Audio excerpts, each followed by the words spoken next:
Hello, hello. It's Thursday, time for our next installment of our weekly Focus Mini. Welcome, welcome. Today we're going to talk about true core strength. So if you're here with me live today, please say hello. Make a little comment in the comment section so that I can say hi back. And if you have any questions, please do type them in the comments as we go. I'll be trying to follow along in real time and trying to answer them. If I miss your comments, please don't hesitate to contact me other ways.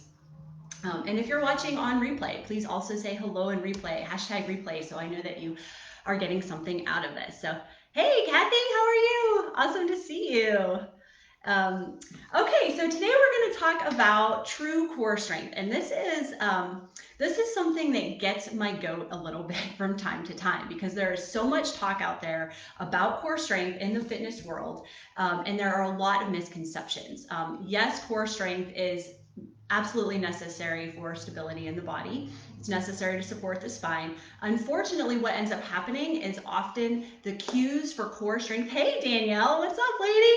Good to see you. Unfortunately, what happens sometimes when we receive cues for strengthening the abs is we misinterpret these cues. And when that happens, it can lead to all kinds of disasters, because if we're not recruiting the muscles that we're trying to recruit, the deepest abdominal muscles, then we are probably working other muscles that aren't necessarily designed for certain movements, and that can lead to all kinds of disarray in the body, all kinds of injuries, all kinds of disorganization, etc. It kind of ripples out and turns into, could be a disaster. So what I want to talk about today is how Pilates and Yamana both specifically focus on true core strength, which is strengthening and lengthening the deepest layer of abdominal muscle, the most intrinsic layer. So I will be sharing a couple of Pilates exercises, and then I'll show you how you can modify them using a Yamana ball to make them even more specific and more detailed for your body. So just a quick little thing, I want to talk about the difference between the deep core muscles and the superficial core muscles. So the muscles that we are not going to focus on today are the six-pack muscles, the muscles that you can see, the muscles that everybody seems to desire for one reason or another. So true core strength does not show up in ripped abs or shredded abs. Those muscles are on the surface, and those are not your foundation muscles. So if you spend all of your time working on those muscles, you will not necessarily gain core strength. In fact, you will probably create more imbalances in your body. So an image I like to use for this is a strong foundation for a house. So in the town that I grew up in, there is a wealthy neighborhood that is built on top of old coal mines, old strip mines that have been filled in. And then these big grand homes were built on top of them. Well, when I was a kid, these mines had been filled in for probably about 20, 30 years at that point. And over time, whatever they used to fill these mines started to settle. And guess what happened to the homes? They started to sink. The houses, these big, beautiful houses, started to break down, sink into the ground. People had to vacate their homes. It was an absolute disaster. And I think of that a lot when I see people training incorrectly to strengthen their core. So thinking about that analogy as we go through this, I want you to remember we're really trying to work from the inside out. We're really trying to work from the foundation outward so that whatever we build on top of that has a leg to stand on. So let's talk about the transversus abdominis, one of the deepest abdominal muscle. I have a couple of visuals for you here. I'm going to start with Skelly. Oh, yeah, exactly, Kathy. It's like the six-pack abs they're like for aesthetics. If you like that aesthetic, more power to you. There's nothing wrong with aiming for that, but it's not going to give you the foundation that we just talked about. So exactly. And I see someone else just hopped on. I'm not sure who that is, but welcome, welcome. Okay, so let's look at our little visual aid here. So the transversus abdominis is huge. It is, we call it sort of the corset muscle. It really wraps around the whole lower back, sort of the powerhouse as we call it in Pilates. It starts way down here. Way down. Okay, here we go with my green screen trying to match up with what you see here. So starts way down here. It works its way up, and it goes all the way to the tip of the sternum, all the way up there, and then it wraps around And back here, it starts on the edges of the pelvis and it comes up and attaches to the bottom rib. So it truly is like a corset that really holds everything together. So what I'm going to talk about now is how to find that muscle in your body, know what it feels like, and learn to strengthen it and really create that foundation. I'm having an issue here with, there we go. Okay, I just couldn't see myself for a second. Okay, see a few more people jumped on. Hello, hello. If you are here, please say hi so I can properly acknowledge you. Hey, Christina. Lovely to see you. Joyce, good to see you too. Joyce knows this is my biggest pet peeve. I will never, you'll never hear me teaching you to do sit-ups or crunches, but I will teach you how to actually engage these deep muscles. So I'm going to back up now. I'm going to change my little perspective here so you can really see me. And if you have Yamuna balls, do have them handy. Have a larger one and a couple of black ones handy. If you don't, that's totally fine too. We can find it in other ways. All right, so I want you to start by lying down on your back. And let's go ahead and just have the knees bent and the feet on the floor. Now, in the Pilates world, and there's a whole lot of different kinds of Pilates, and everyone has their own imagery. An image that I have picked up over the years that kind of works for me is this concept of imprinting. So as you're lying down, I want you to imagine that you're lying in sand. You're on the beach. It's a beautiful sunny day. Kathy, if you're still there, you can definitely imagine this one pretty easily. Kathy lives near the beach. She's very lucky. So while you're lying there, of course, you're going to have some negative space, right? We have natural curves in our spine. So there's going to be a place where you can reach your hand under, and there's some negative space there. That negative space is very important. We don't want to ever get rid of that. We do want to learn to strengthen and lengthen that. So if you are lying in the sand and someone said, why don't you make a little imprint of your back on the sand? How would you do that? So just take a moment for yourself and imagine that you're going to just make a tiny little imprint on the sand, and then you can release it. And then if you wanted to, you could get up and look at your imprint and see how deep it was. So maybe try that a couple of times. Another image that I've heard in Pilates that's really lovely, that I've started to use more and more, is this concept of rooting. So I'm going to show you a picture in my book in just a second here, but while you're lying here, if you imagine this sort of corset muscle that we talked about as kind of growing out of like a tree trunk, if this tree trunk was kind of right around your middle, imagine that your whole torso is kind of growing out of the ground, so it's rooted into the ground. So if you were to move your arms or your legs, this middle part of you would stay nice and stable. Let me show you a visual aid here that I think will help with that. Thank you, Kathy, for the beach vibes. We appreciate that. We all need that. Okay, so here, this book is great. This is, everyone who's ever been into Pilates has read this book before. I got this back in college when I was doing Pilates for my dance classes. But check out this visual. See if I can get real close there. Uh-oh. It's saying that it's having trouble playing the video. Hey, Jill, what's up? Nice to see you. If you're still there watching me, can you let me know if I'm live or not? I'm not sure why it's saying this. It says it's having trouble playing the video. Can you guys hear me? I can't see myself at all on the video right now. I'm not sure why that is. Here's what I'm going to do then. This happened once before. I'm going to sign off. Kathy says she can still see me. Anybody else? If you can still see me, I'll keep going, but I don't want to leave anybody hanging. You are still live, Kathy says. Okay, great. Danielle sees me. I'm going to keep going even though I can't see myself. So hopefully, since I can't see myself, I can't see if this is in the frame, but I'm going to get really close. Okay, cool. Christina sees it too. Thanks, everyone, for letting me know. If you can see here, this beautiful little drawing of this person who has their arms and legs lifted in the air, but look what's happening with their middle. Their middle is totally rooted down into the ground. And okay, great. Thank you, Jill. Don't know why I can't see myself, so hopefully let me know if like I go out of the frame or something. So I'm going to go back to lie down now. I want you all to join me, and I want you to think about this visual. So if you're moving your arms and your legs, that rooting down or that imprinting or whatever visual you like is what's going to keep you stable. So coming back now, thinking of these concepts. Oh, now I really am not going to be able to see if you can see me because I changed this. So I'm going to back up. You guys tell me. Can you see me? Let's see. Yeah, cool image of the tree trunk, Kathy says. Let me know if I'm not in the frame, because I want you to be able to see my whole body. As I lie down, will you be able to see me here? Let me know if you can or can't see me. If you need me to change the perspective of my laptop a little bit, I can. Let's see. I'm not seeing any comments here. Well, I'm gonna go ahead and just hope for the best and hope that I'm not completely. See you, girl. Courtney! Hello, Courtney. It's great to see you. Oh my gosh, it's been a long time. Last time I saw Courtney was in beautiful Arches National Park. We'll talk about that on another day. Okay, so feeling this tree trunk.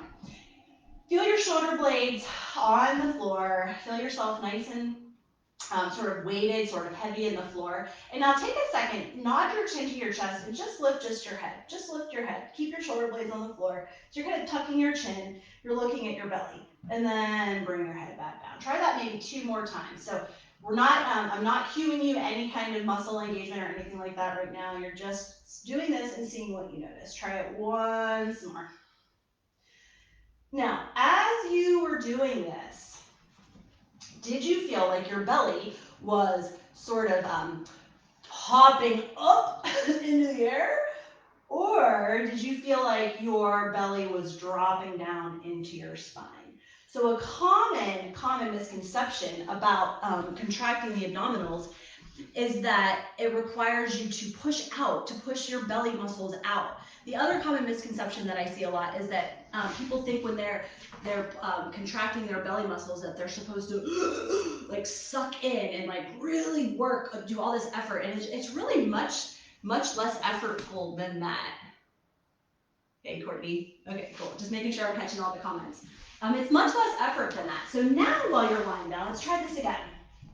And let's actually try some leg lifts too. So now with that idea in mind of the belly muscles kind of dropping towards the spine, go ahead now and lift either one leg or 2 legs at the same time or one at a time. So just a few inches off the floor. I'm not going to make you feel any sort of burn today. That is not my style, but I just want you to lift those knees and feet off the ground. And if you choose, want to make this a little bit harder, you can also go back into this kind of head lift. Remember, the shoulders are still on the floor. So as you're lifting, are you able to feel this sort of dropping down, this kind of cinching together, imagining the lacing up of the corset?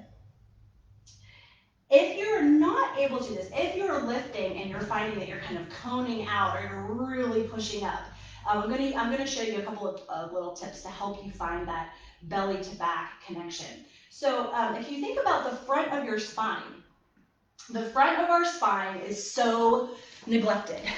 We're very aware of the back of our spine. If you've taken class with me, you've heard me talk about this. The back of our spine is very clear. We can see it. We're very aware of it. So when we think of our spine, we're thinking of our vertebrae, right? That's what we're really thinking of, is that the stuff that pokes out in the back. But there's a front to your spine, obviously. So the front of your spine is really where we want to get the support. So the front of the spine is buried by, organs and muscles and fascia and flesh and fat. But it's really where the support comes from. So if we're going to work these super deep intrinsic muscles, what we're doing is we're supporting the front of the spine. If we're supporting the front of the spine, now the spine can just stack effortlessly up. So it's all about the front of the spine, really, when we're talking about lengthening and strengthening. So in order to feel the front of the spine, if you have the arm ball, grab it now.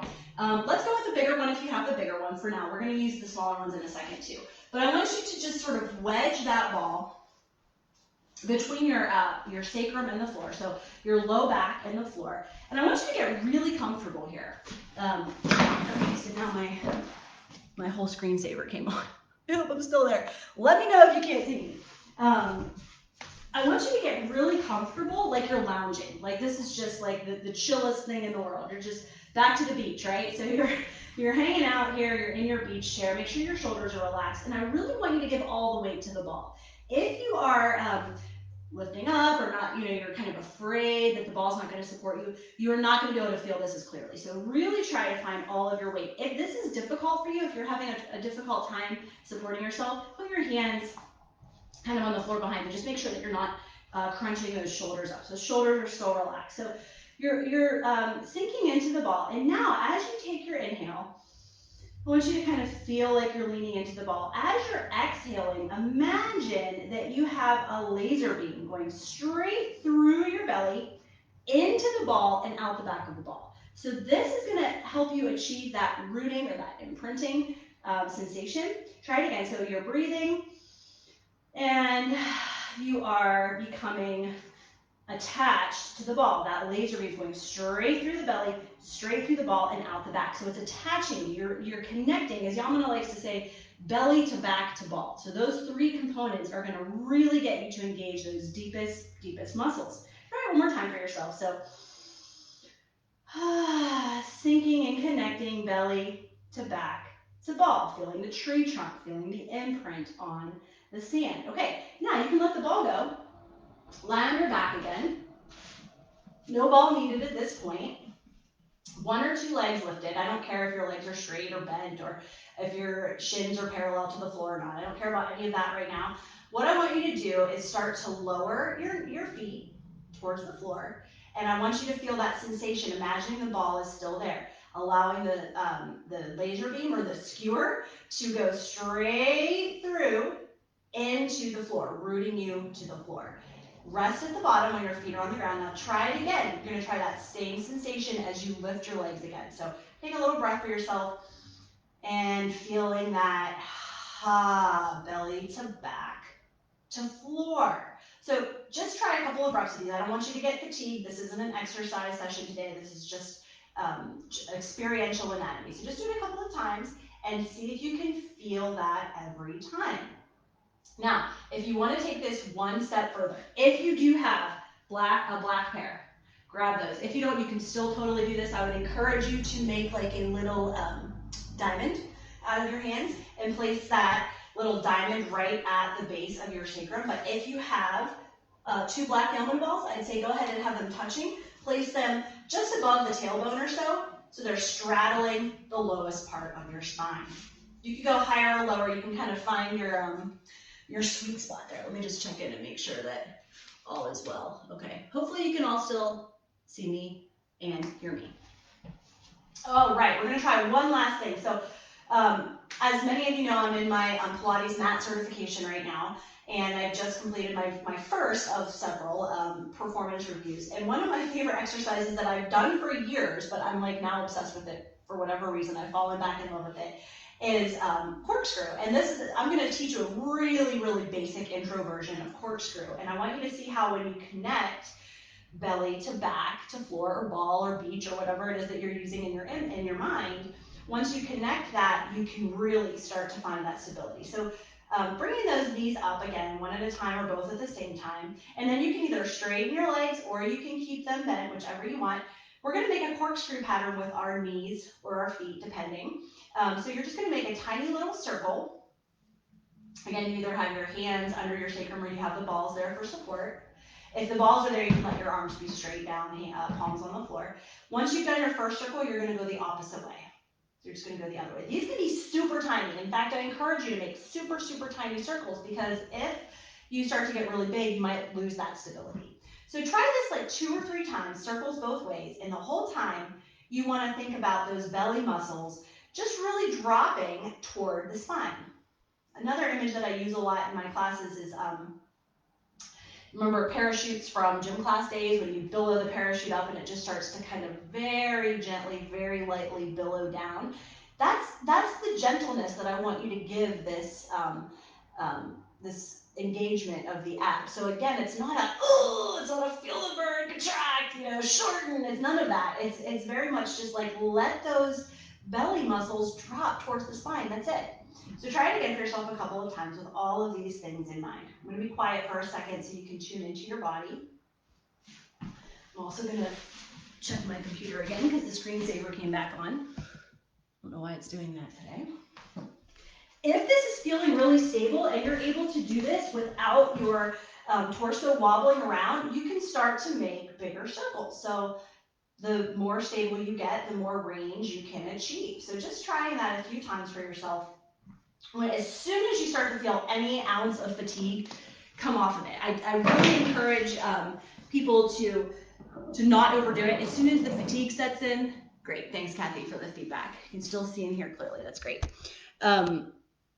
As soon as you start to feel like quivery or trembly, a lot of teachers will tell you to keep going through that, and maybe I will when I'm teaching a full Pilates mat class, but for today, I find that if you start to work through fatigue like that, everything starts to break down and fall apart. So you're no longer connected, you start to lose that stability. So as soon as you feel that sensation, let it go. And just give yourself some time to let that kind of settle into your body.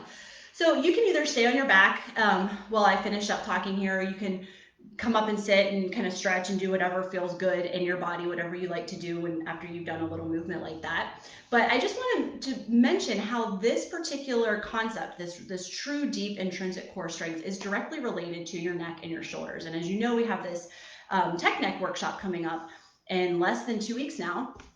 And if we're not going to talk a lot about core strength in the tech neck workshop, but I want you to understand how important the two they are to each other. So if you do have a weak core, if you've ever been told by a doctor that you have a weak core, you need to do sit-ups or whatever, that will definitely affect your shoulders and your neck, and maybe even up into your jaw and the rest of your spine.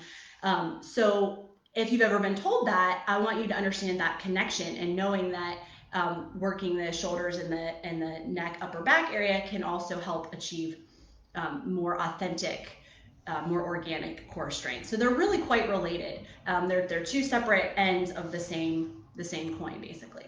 So all of that said, I'd be curious to hear how that went for you. So if you have any feedback or questions, please put them in the comments, and I'll try to answer them in real time or after the fact.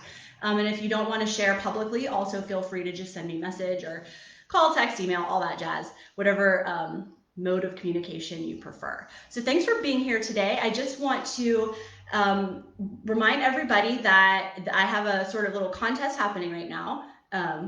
Oh, hey, Rebecca. Good. Glad to see you pop in for a second. Yeah, feel free to watch later. Let me know any comments or questions that you have. Thank you, Kathy. Thanks for being here. Great to have you as a support. Anyway, just a reminder that I'm running a little contest right now for whoever invites the most people into our group before our Tech Neck workshop, and then those people accept the invite. Whoever has the most acceptees will receive a really pretty special prize, a 30-minute free consultation with me. So please feel free to invite people to our group. I do encourage you to do it though with actually clicking invite. Don't just send a link. If you send a link, I won't really be able to see that went through you, and then you won't get that point. So if you want to invite people, just actually hit invite, and then I can see who all invited to. So I hope you can join us for that. That's coming up on Monday, October 5th through 9th at noon, and it is available on replay as well. So please be there for that if you can, if you're interested. And cool. Danielle says she's going to try when she's not nap trapped. So she's probably got a baby sleeping on her right now. She has the most adorable little baby, but we all know that you cannot disrupt the nap of a baby. So I think that was everything. The last thing I wanted to mention was that if you do not yet have balls, you can take the Tech Neck workshop without the balls, and all of my live focus minis that I've been doing, I try to make sure that you can enjoy them without the balls. But of course, if you do have Yamana balls, it will greatly enhance your experience. So for that reason, I'm doing a sale right now, 20% off all balls between now and October 5th, the beginning of Tech Neck. So yay, Kathy, yay, I can't wait to have you there. So if you want to order balls, you can do them on my website, readingviola.com. You can just click on products, and if you're local, I'll deliver them to you for free. If not, I will ship them. And I think that's it for today. So do let me know if you have questions. I love seeing you all. Thanks for being here. We have one more week of this next week before the following week, which is our Tech Neck workshop. So I'm not sure what I'm going to focus on yet next week. Let me know if you have any requests. Great seeing you all. Have a great day. I think I caught everybody there. Yeah, awesome. Cool. Thanks, everybody. Have a wonderful weekend, and I will see you next week. Bye.